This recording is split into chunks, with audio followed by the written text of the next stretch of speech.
light to be together. So even on this crummy day, I don't know if you're in Wisconsin, um, but it is a little dreary outside. The rumbling is happening outside, and sometimes you feel like, what is going on? But I want to bring light and sunshine and delight to you for our theme for this year. So, before we get started, I always love to share a little of what God is teaching me. And we've been going through Counterfeit Kings at church. And it has been such a good series. If you haven't studied some of the things that are happening at Appleton Alliance, I would highly encourage it.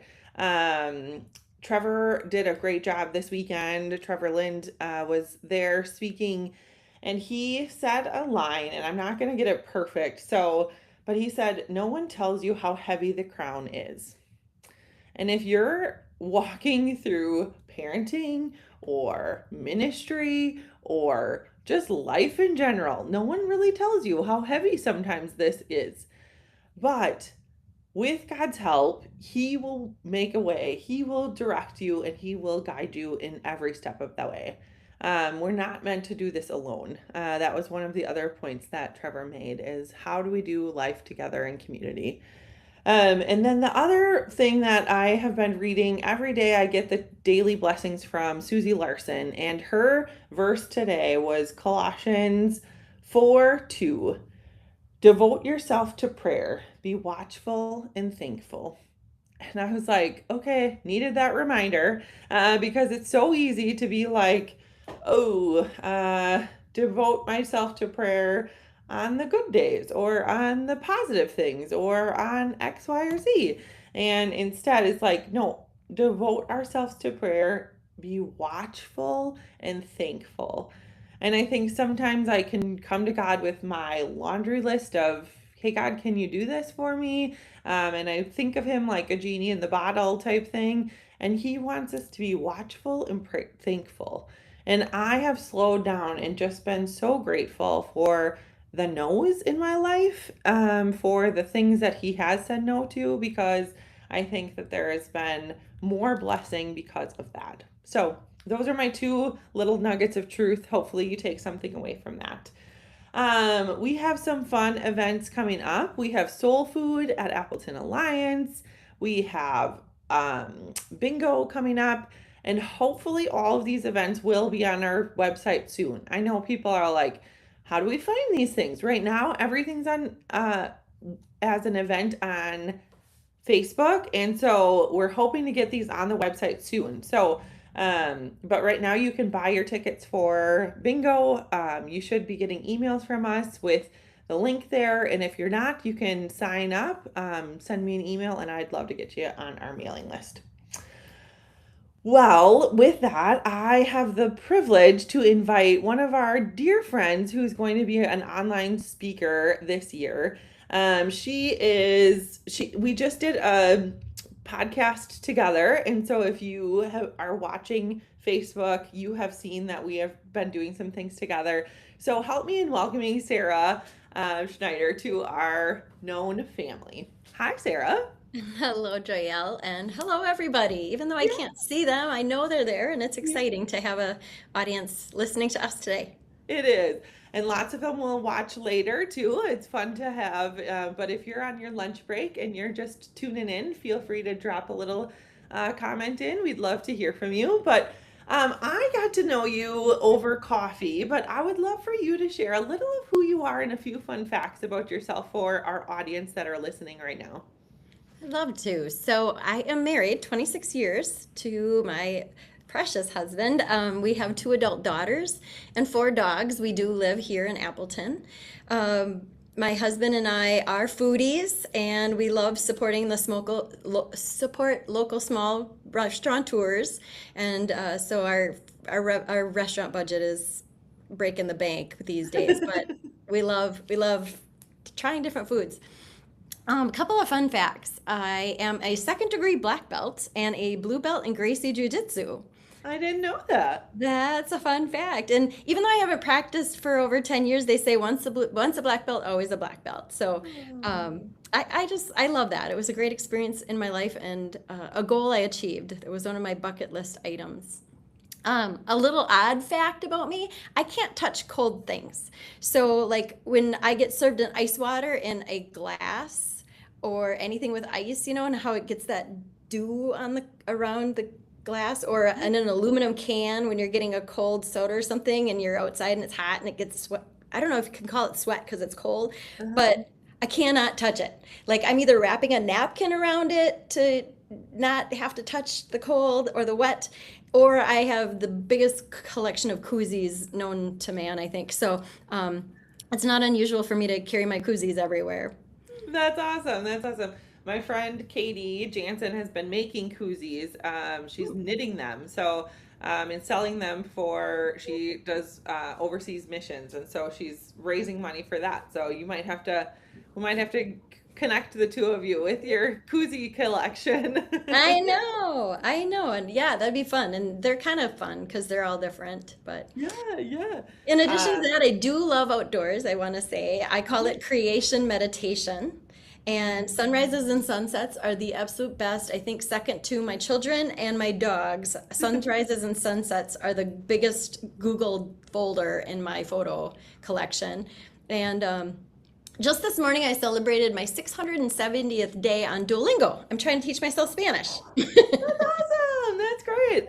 I'm It's 300 days behind you, but I'm starting it too. So that's awesome. That's so great. Is there something that you're learning it for?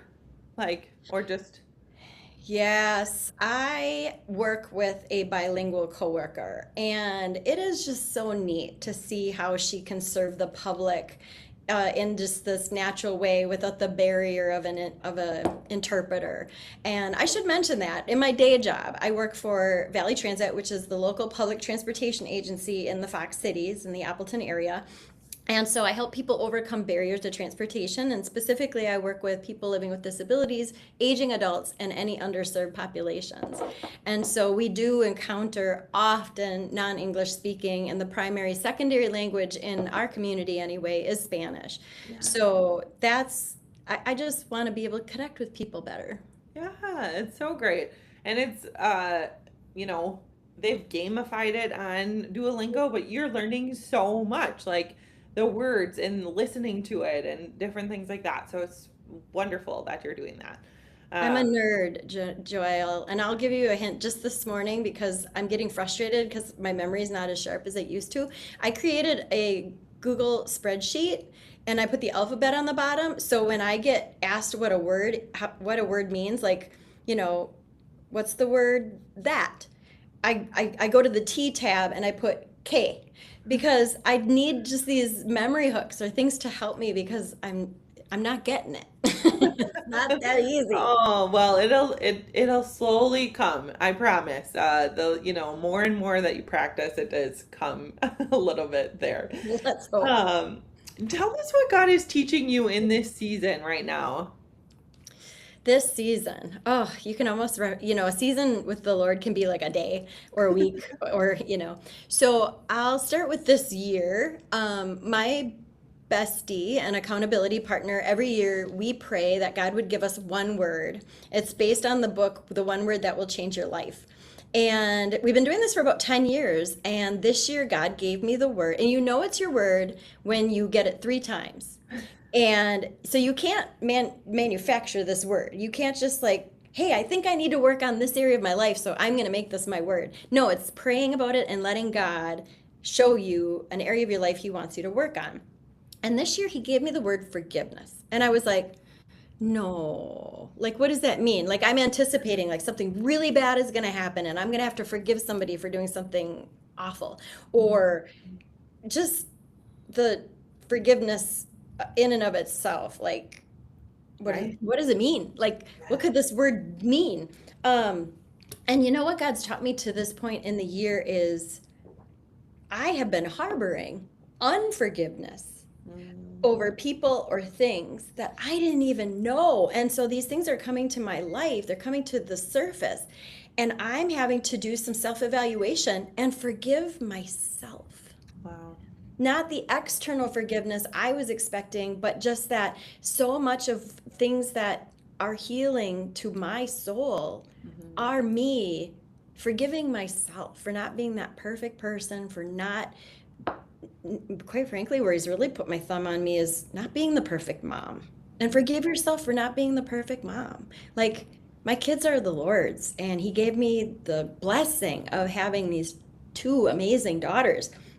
But just because they didn't potentially turn out exactly how I had exactly, dreamed or raised them to become, God's like, hey, it's okay. Forgive yourself. I got them. And that's been very, very restoring to my soul this year. And then more recently, my husband and I have moved in the last year 3 times. That has been incredibly stressful. Yeah. And he is saying it's time to rest. It's time to take a break. So this weekend, I really carved out some intentional downtime, said no to invitations, and just was still this weekend. And I feel better for it. So there's a reason He gives us the Sabbath. Oh, it's not for him, it's for us. It really is. I mean, it's amazing all of the rhythms of rest. I'm writing a talk right now for one of the speaking engagements I am going to be speaking at, and that's one of the things. Oh, We're getting a thunderstorm alert, I aren't was you? just you're getting it too. Yeah, that's why I'm like It's true. distracted. I'm like, my wrist is Going vibrating. up. It's My going bones are zinging. up. Yeah, but it is the slowing, the figuring out how to slow down and to unplug is so important. So thank you for sharing that.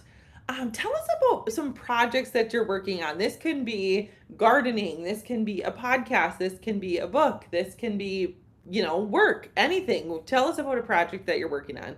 Yes, you know my project, and it's bigger. Oh, see, here we go. It's bigger than me. Even if your phone's muted, they still They want you to can be they can push safe, it through. right? Yeah, yeah. So the Addicted to God, actually, I'll back up. I am writing a book, and I'm preparing my book pitch to see what publishers might see value in my book. It's called Addicted to God, and finding freedom through Christ. And that book was inspired by 10 years of mentoring women incarcerated in our local jail. And I was just learning from them and what it's like to be addicted to a substance or gambling. And the irony is, when I would meet with these women who are in jail, they weren't incarcerated because of any drug related or addictive related reasons. They were incarcerated because of crimes that their addiction drove them to.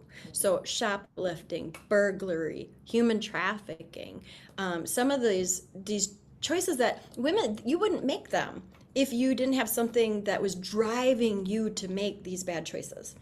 And so after hearing over and over and over again these women's testimonies, I would ask them, like, what is it like to be addicted to your drug of choice? Like, I don't know what it's like to be addicted to crack or heroin or cocaine or any of the things that have you enslaved. And they would tell me things like, it's the first thing I think about when I wake up in the morning. It's all I can think about all day. I sometimes, if I can't cope at work, I'll step out and use. I can't wait to get home to use my drug of choice, to get high, to get drunk, to get whatever. And basically what they're saying is it's all consuming. And I started to ask them, well, what if you were addicted to God? And they were like, they would light up. If I was addicted to God, my life would change. I would heal relationships. I'd get my kids back. My marriage would be better. And I'd go to church. I'd find new friends. I mean, all these anecdotal great things that they would have if they were addicted to God. But the barrier was, where do I start? Where do I start? Because as soon as they would walk outside of that jail, they were subjected to a life that didn't change just because they did. And so this book is a real tactical guide to how do I have a relationship with God? What does that look like? How do you find it? And Mhm. how do you surrender that addiction that has you so consumed and controlled that you can allow the Lord to consume and control you in a freeing and peaceful and life-giving way? So that's my book. But I there's so much to be said about it that words just can't encapsulate in a book. So I wanted to take that message out and I wanted to interview women like yourselves and men who have worldly strongholds, that they have addictions. And we think addiction, and I've actually been criticized for this, choose a different word than addiction, because immediately the stigma and the negative connotation about that word is, going to just stum up all kinds of emotions. I'm like, well, that's the point. I want to destigmatize it, because if you can turn your addiction toward a healthy relationship, aka God, um, then you don't have to be you don't have to have that stigma. It's a good addiction. It's something to be proud of. And so, yes, the Addicted to God podcast is looking for guests who are transitioning their worldly strongholds. And I've been shocked what God has done in the 23 episodes that I currently have published. And the biggest takeaway is, when I went into this, I thought I was going to be reaching people who are at rock bottom in their lives and who are really just trying to grasp onto the hope. And what I found is it's everyday people. We all have something that we are wrestling with, struggling with, suffering through, stuck in. There's just, life comes at us in such ways. And those of us who have found Jesus Christ as our Lord and Savior, we've been transformed. We've been freed. We are renewed in Christ. We're new creations. And it's just so liberating to be able to walk through this life together and not alone in whatever things that ordinarily would keep us quiet, in shame, isolated, or buried under the secrets that we think we're too ashamed to share. So that's my all-consuming project right now, and my inadequacy is all the technical aspects, because I can talk. I don't know how to edit and record and do all the fancy things that podcasters get, but you're gonna get the real me, and I'm showing up for God. Yeah. Well, and that, no, and the thing, our whole goal is authenticity, vulnerability, and transparency. So we want to come with our full selves. We want to say we don't have all of the perfect things. We don't have it all figured out. We don't have, the transitions or the thing, like that's, do we want to be, the best that we can be? Absolutely. Do we want to, have the great branding and different things like that? I'm not saying that we're not doing that. But are we human? Yeah, like we're going to make mistakes and there's going to be things that we continue to have to point just, like, oh, well, that was a human error. Thank you for being patient with us.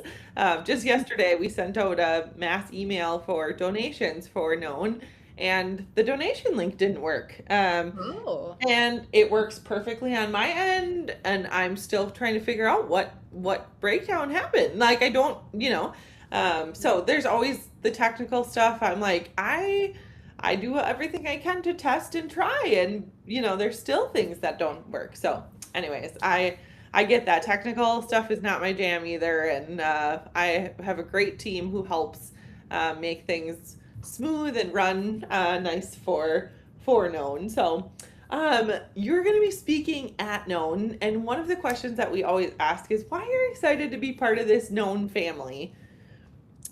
I can sum that up in one word: women. Hmm.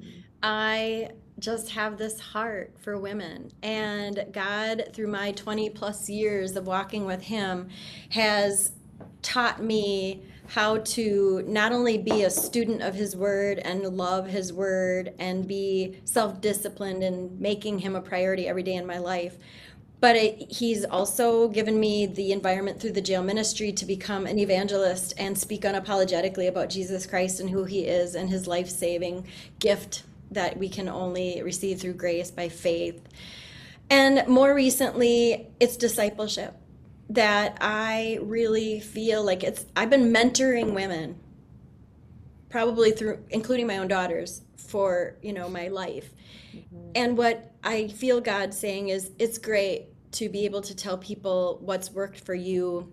It's great that you've got such a great discipline and you've got such great resources, and you are practicing what you preach, which is I am addicted to God. He's the first thing I think about when I wake up in the morning, and I am all consumed by him all day, whether it's Christian radio or speakers or podcasts or sermons.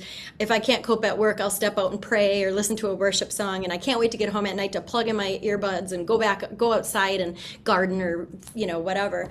And so I just love conferences and opportunities and arenas that God can use to sharpen women to be who he created us to be. So that is what I see as known. I'm honored to be a part of it, and that you've given me the opportunity to share all the things that God has done, not only in me, but what I have to offer the women who are there maybe at the beginning of their journey and just trying to navigate this crazy thing called following Jesus. Yeah.